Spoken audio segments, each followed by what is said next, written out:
Hey man, what's up? Dito ako ngayon sa Mai Tai area. Mai Tai area. As you can see, there's fishes here. Ito yung tinatawag na Mai Tai restaurant dati. Ngayon isa na lang siyang pinaghihaldan ng mga party. Kasi 10 years before, itong Mai Tai restaurant na to, panalo dito. Halos laging puno tong restaurant na to. Kaya siya tinawag na Mai Tai is because Thailand concept siya. Ito yung mga fishes. Binibigay lahat yan. Sinuserve dito ng fresh. Mamimili ang mga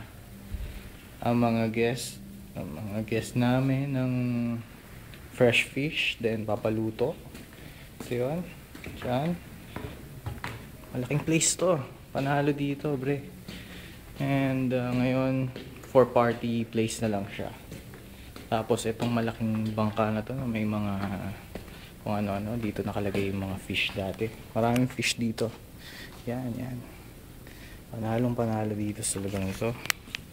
Ngayon, as you can see, hindi na maayos kasi for party. Bukas may party dito daw.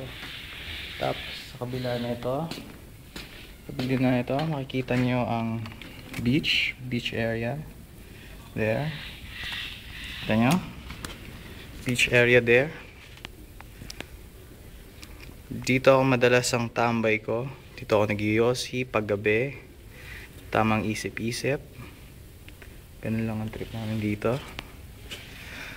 Well, eto. Walang masyadong tao ngayon kasi nasa Dubai lahat. Nasa Dubai.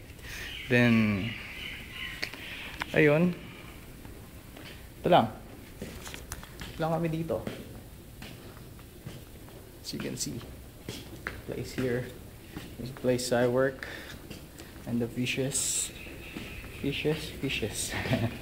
Okay dito. Panalo talaga dito. Ngayon kasi pinagbawal na yung mga alcohol beverages dito. Kaya, wala na. Sarado na to. Dati, puno dito. Panalo, ito mga isda, lahat yan kinakain.